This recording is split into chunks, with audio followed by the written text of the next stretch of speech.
الست دي شريرة قوي. طب وبعدين ردوبيس هتعمل ايه؟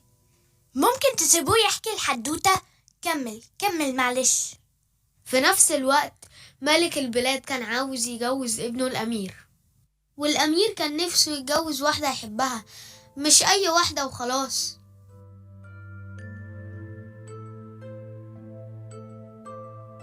يا فتيات من في الجميلات، ملك البلاد بيحتفل بأعياد الربيع وبيدور على عروسة جميلة للأمير هيختارها من أميرات البلاد. الحفل هيكون بعد 10 أيام بالتمام والكمال، يوم اكتمال البدر، حفلة ما شافتهاش البلاد قبل كده. كل البنات يلبسوا أحلى زينة علشان الأمير يختار سعيدة الحظ اللي هتكون عروسة الأمير وملكة البلاد في المستقبل. وطبعا اخوات ردوبيس هيجنوا عشان يروحوا الحفلة. لو سمحت ينفع أعمل واحدة من إخوات رودوبيس؟ والله ممكن أنا كمان أعمل الأخت التانية؟ اتفضل طالعين رحلة احنا. وأنا كمان ينفع أمثل معاهم؟ ما ينفعش. ليه بقى؟ اشمعنى هما؟ علشان مفيش أدوار تانية. يوه خلاص كمل. طب ما تزعليش، تيجي نشوف هيعملوا ايه؟ يا فتيات من في الجميلات، ملك البلاد بيحتفل بأعياد الربيع وبيدور على عروسة جميلة للأمير هيختارها من أميرات البلاد. الحفل هيكون بعد 10 أيام بالتمام والكمال، يوم اكتمال البدر، حفلة ما شافتهاش البلاد قبل كده. كل البنات ماما انت سمعتي الإعلان ده؟ الأمير هيختار عروسة. أنا أكيد هيختارني أنا. انتي ايه؟ انتي مناخيرك قد الجمازة. أكيد هيختارني أنا.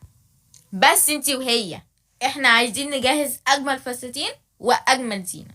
ماما الأمير لو شاف رودوبيس هيختارها هي. أيوة صح يا ماما. رادوبيس دي لازم نخفيها خالص، عشان فعلا لو الامير شافها مش هيختار ولا واحدة فيكم انتوا الاتنين.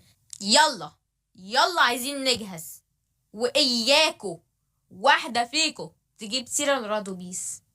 وراحت نفتيس والبنات للحفلة. هنا بقى هتطلع الساحرة الطيبة، صح؟ يا بنتي دي قصة تانية، مش هي اللي احنا نعرفها.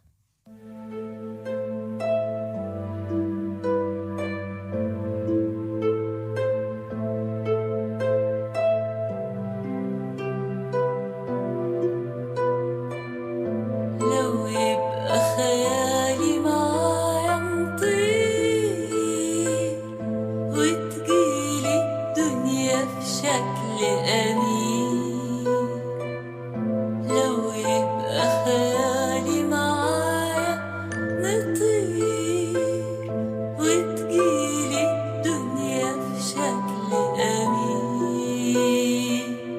بحبك يا بكرة عشان حلمي فيه، بحبك عشان بحب الأمان، وأحب أبقى زيك أرفرف وأطير. لو يبقى خيالي معايا نطير وتجيلي الدنيا في شكل أمير، لو يبقى خيالي معايا نطير وتجيلي الدنيا في شكل أمير. كان نفسي اروح الحفلة بتاعت القصر قوي، لكن ازاي من غير فستان جديد؟ طبعا الناس مش هتحترمني باللبس المبهدل ده. طيب اجرب الصندل دلوقتي، كده هما مش هيجوا قبل نص الليل. يا ترى ده الوقت المناسب يا امي؟ انتي وحشتيني قوي.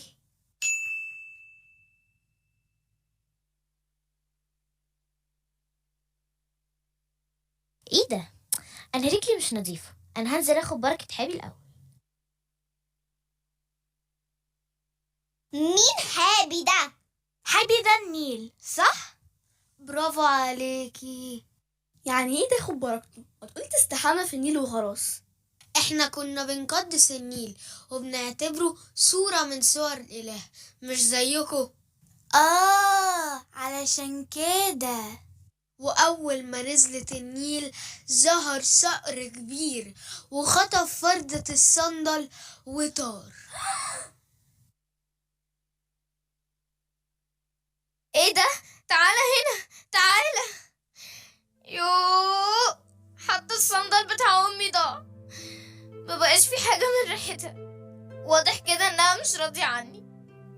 يا رب انا عملت ايه عشان يحصل فيا كل ده؟ انا عملت ايه؟ صحيح هي عملت ايه عشان يحصل لها كل ده؟ وليه متخيلة ان مامتها مش راضية عنها؟ يا جماعة هو ده اللي بيدي فليفر للحكاية. هو انتوا مش بتتفرجوا على افلام ولا ايه؟ على فكرة انتوا كده كل شوية تقطعوني، هتخلوني انسى الحدوتة. خلاص كمل. كمل